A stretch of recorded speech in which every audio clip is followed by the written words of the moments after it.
안녕하세요. 매일 아침 말씀 묵상에 오신 여러분 진심으로 환영합니다. 6월 7일 화요일 유다와 다말 창세기 38장에 해당되는 내용입니다. 생각할 문제, 형제를 떠난 유다는 어떤 삶을 살아갈까요? 유다와 다말 중 누가 더 어렵다고 생각할 수 있습니까? 오늘 우리에게 주는 교훈은 무엇입니까? 창세기 38장입니다. 그 후에 유다가 자기 형제들로부터 떠나 내려가서 아둘람 사람 히라와 가까이 하니라. 유다가 거기서 가나안 사람 수아라는 자의 딸을 보고 그를 데리고 동침하니 그가 임신하여 아들을 낳음에 유다가 그의 이름을 에리라니라. 그가 다시 임신하여 아들을 낳고 그의 이름을 오난이라고 그가 또 다시 아들을 낳고 그의 이름을 셀라라 하니라. 그가 셀라를 낳을 때에 유다는 그 집에 있었더라. 유다는 무슨 연유인지는 몰라도 그의 형제들과 떠나서 아둘람 사람 히라와 가까이 하면서 지내고 있었습니다. 아마도 형제들 사이에 좋지 않은 일이 있었던 모양입니다. 요셉을 애굽의 노예로 팔아버리고 아파하고 고통해하는 아버지를 보면서 아마 형제들은 서로 잘못을 다른 형제에게 떠넘기려고 애를 썼고 또 특별히 애굽의 노예로 팔아버리는 일에 주동했던 유다를 그들이 책망했을지 모르겠습니다. 참으로 쉽지 않은 가족 관계 속에서 유다는 차라리 그렇게 힘든 관계일 바에야 혼자 떨어져 살겠다고 생각한 모양입니다. 그래서 가나안 사람들과 더불어 지내며 드디어 가나안 사람 수아라는 자의 딸을 보고 그를 데리고 동침하였다라는 표현을 보면 참으로 그의 아름다운 결혼 생활의 모습은 조금 더 찾아볼 길이 없는 것 같습니다. 믿음의 신앙의 순수성을 유지하기 위하여 아브라함이 그의 아들 이삭의 배우자를 찾기 위하여 기도하고 애쓰는 것과 비교해 보면 참으로 이방인 중에서 아무렇게나 동침하는 참으로 어리석기 짝이 없는 모습을 보여줍니다. 교과에는 이렇게 기록되어 있습니다. 여기 기록된 다말의 이야기는 잘못 배치된 것이 아니다. 이 사건은 요셉이 애굽으로 팔려간 이후에 일어난 것이고 유다가 형제들의 무리를 떠났음을, 즉 유다가 혼자 다른 의견을 갖고 있었음을 나타낸다. 뿐만 아니라 본문은 앞선 장에서 사용된 것과 같은 단어들과 주제들을 사용하면서 공통된 교훈을 더해준다. 창세기 38장은 37장 요셉이 꿈을 꾸고 애굽에 팔려간 것과 39장 요셉이 애굽에서 종노릇을 보디벨 집에서 종노릇을 하는 그 사이에 끼어 있습니다.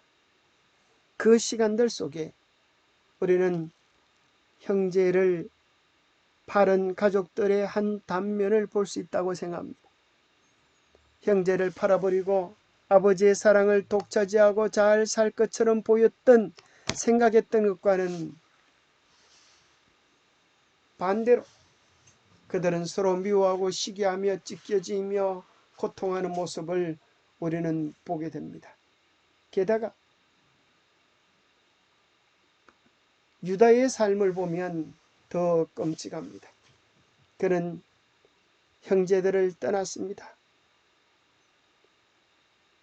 어쩌면 오늘 이 시대로 적용한다면 형제들과의 싸움이 있다고 해서 교회를 떠난 것과 같죠. 그 결과는 무엇입니까? 이방인 아내를 얻고 아들 셋을 낳지만 3명을 낳지만 첫째 아들과 둘째 아들이 죽임을 당하고 심지어 그의 아내마저도 죽음을 당하는 외롭고 힘든 삶을 살아가는 것을 보게 됩니다. 아무리 어려워도 말씀 안에 있어야 하고 아무리 어려워도 교회 안에 있을 때 우리는 소망이 있는 것을 발견하게 됩니다. 게다가 유다는 아내마저 죽음으로 이별하고 나자 장례식을 치른 후 그 마음의 허전함을 달랠 길이 없었어. 그는 장례를 찾아가지 않습니까? 얼마의 시간이 흐른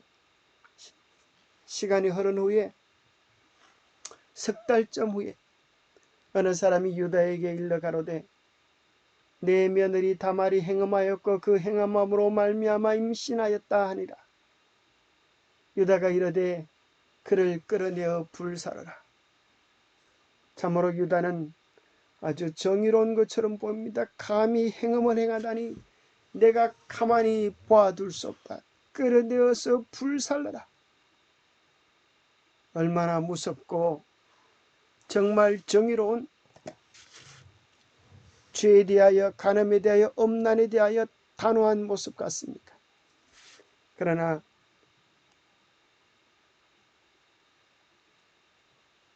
사형장으로 가는 그 여인이 다말이 손에 들려온 것은 이 물건 임자로 말미암아 내가 임신하였나이다 하면서 내미는 것을 보니까 자기는 마치 정결하고 깨끗한 것처럼 가늠한 며느리를 화형시키려 했던 바로 자기의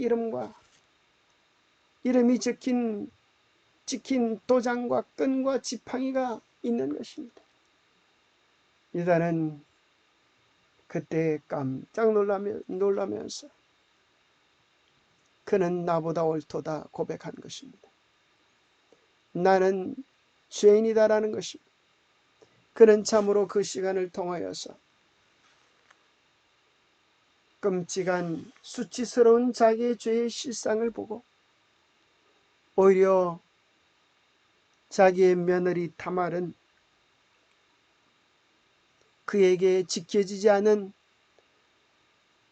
이어지지 않은 가족의 대를 잇기 위하여 수치스럽고 어려운 일을 자취했음을 인정하는 것입니다.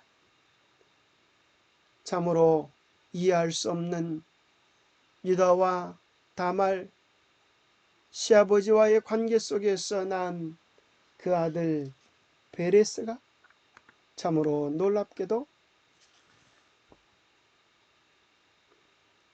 마태복음 1장에 나오는 예수님의 족보에 기록된 4명의 여인, 그 중에 첫 번째 여인인 다말이 낳은 아이라고 하는 사실을 깨닫게 됩니다. 교과서는 이렇게 기록해 줍니다. 이 부도덕한 이야기는 터트림이라는 뜻을 가진 베레스의 탄생으로 이어진다. 그는 야곱과 마찬가지로 둘째였지만 첫째가 되었으며 구원의 역사 속에 다윗의 조상으로 이름을 남겼다. 그리고 최종적으로는 예수님의 조상이 되었다. 다말은 예수님의 어머니 마리아에 앞서 족보에 등장하는 4여인 라합, 룻, 우리아의 아내 중에서 첫 번째 여인이 되었다. 우리는 참으로 놀라운 것입니다. 비록 이방 여인이었지만 시집와서 그 대를 잇기 위하여 수치스러운 어려움도 감행하고 대를 이었던 그 여인의 헌신에 대하여 성경은 기록해 줍니다. 그러면서 우리는 또 무엇을 발견하게 됩니까? 인간은 실수하고 연약하고 죄 많지만 그 가운데서도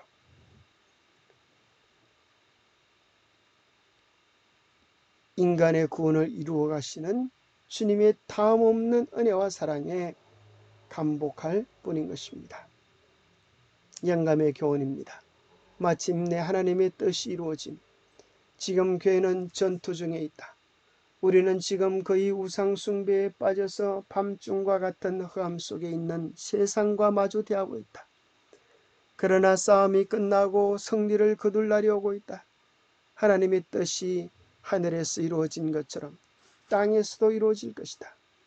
모든 사람이 다 감사와 찬송의 두루마기, 즉 그리스도의 의의 옷을 입고 행복하고 연합된 하나님의 가족이 될 것이다. 다말이 계보를 잇기 위하여 충성했던 것처럼 우리도 영적 계보를 잇기 위하여 수많은 하늘 가족들로 드리기 위하여 우리가 할 수 있는 최선을 다하여 주의 일에 열심히 해야 할 것 같습니다. 기도하겠습니다. 하나님 아버지,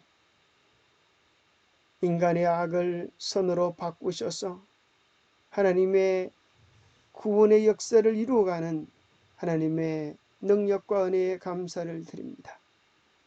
우리 자신을 바라보면 아무런 희망 없는 죄인이지만 예수님의 십자가를 바라보며 용서와 무한한 희망을 발견합니다. 십자가의 능력을 힘입어 오늘도 살아가게 하여 주시옵소서. 구원의 보혈을 붙잡고 의지하며 확신 속에서 살아갈 수 있도록 축복해 주시옵기를 우리 주 예수 그리스도로 모자하여 간절히 간구하옵나이다. 동생을 팔아버리고 나면 사랑을 독차지하고 편할 것 같지만 죄의 결말은 쓰라리고 고통스러운 것이었습니다. 그러나 하나님은 그 가운데서도 섭리하셔서 메시아의 계보들을 이루어 가십니다. 우리가 어떤 형편이든지 하나님께 우리의 일들을 맡기고 의탁함으로 은혜와 구원을 경험하는 우리 모두가 되기를 축복합니다. 감사합니다.